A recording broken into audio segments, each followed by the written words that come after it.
तातडीनं या सगळ्यांचं सर्वेक्षण करायची मागणी आम्ही करतो आहोत। आणि खरं तर दुर्दैव आहे की कापूस आणि सोयाबीनचा शेतकरी पूर्णतः उद्ध्वस्त झाला। त्याला हमीभावही मिळत नाही। कापसाला तर तब्बल 900 रुपये हमीभावापेक्षा कमी भाव मिळतो आणि सोयाबीनचा शेतकऱ्याला तर पूर्णतः या सरकारने वाऱ्यावर सोडलेला आहे। म्हणूनच सर्वाधिक आत्महत्या शेतकऱ्यांच्या या राज्यामध्ये या कालावधीमध्ये झालेल्या आहेत। आता अवेळी पावसामुळे आणि गारपिटीमुळे जे प्रचंड नुकसान झालं आहे, केवळ वाऱ्यावर सोडणार नाही असं मुख्यमंत्री म्हणून चालणार नाही। तातडीनं पंचनामे करून त्यांना मदत करण्याची आवश्यकता आहे। धान खरेदी जे सुरू झाली मार्केटिंग फेडरेशनकडून सरकारने सुरू केली, परंतु जवळपास एका चंद्रपूर जिल्ह्याचे 85 कोटी रुपये आज फरवरी येऊनही त्या शेतकऱ्याला मिळाले नाही।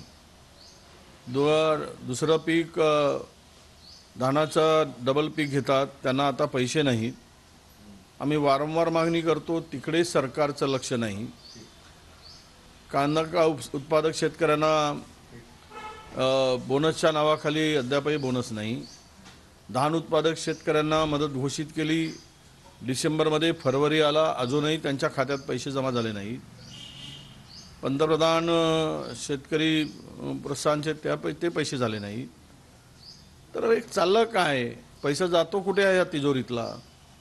शेतकऱ्यांसाठी घोषणा करायच्या आणि मात्र अंमलबजावणी शून्य अशी स्थिती राज्यामध्ये झालेली आहे।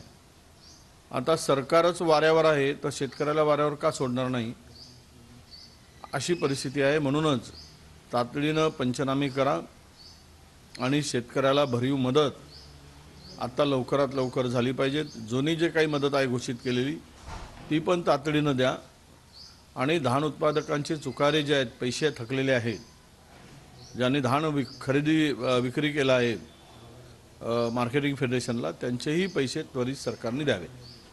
पंकजा मुंडेंची खरतर पुन्हा एकदा समोर आलेली आहे। माझ्यासोबत राजकारणात दगाफटका झाला, माझा वनवास झाला असं ते बोलले आहे। कशासाठी मला माहिती आहेच ना, बहुजन समाजाच्या नेत्यावर सातत्यानं अन्याय करण्याचं काम भाजपा सरकारकडून होत आहे। ओबीसीचं स्थान केवळ वापरापुरती आहे, वापरा आणि फेका एवढंच एक ओबीसीचं स्थान भारतीय जनता पक्षाच्या मनुवादी विचाराच्या सरकारमध्ये आहे। त्याच्या पलीकडे मला काही त्या सरकारची उपलब्धी ओबीसीच्या संदर्भात दिसत नाही। काय मिळालं ओबीसीला तर त्याचं उत्तर नेतृत्व संपवलं तर देण्याचा विषय कुठे आला, अशी खदखद जर त्यांच्या मनात आहे तर ती सत्य आहे। त्या खदखदीला आता पंकजाताई कधी ना कधीतरी वाट मोकळी करून देतील, वाट बघत असतील वाट कधी मोकळी करावी। परंतु मनामध्ये किंवा त्यांच्या मनामधल्या ज्या काही वेदना आहेत, भावना आहेत, त्या नक्कीच त्यांच्यावर झालेल्या अन्यायाच्या आहेत असं मला वाटतं। संजय राऊतांनी असं म्हटलं की भाजपचं हिंदुत्व आमचं घर पेटवणार आहे। नाही, भाजपचं हिंदुत्वच कुठे आहे? राजकारणासाठी भाजपचं हिंदुत्व आहे, हिंदूंसाठी भाजपाचं हिंदुत्व अजिबात नाही। त्यामुळे त्यांना त्यांच्या सोयीनं या धर्माचा वापर करायचा आहे आणि सोयीपुरती वापर करून तुम्ही मेलात काय आणि गेलात काय त्याच्याशी यांना काही देणं गेलं नाही। आणि आज मात्र सगळ्यात जास्त उद्ध्वस्त कोण होत असेल या सरकारमध्ये तर तो हिंदूच होते आहे।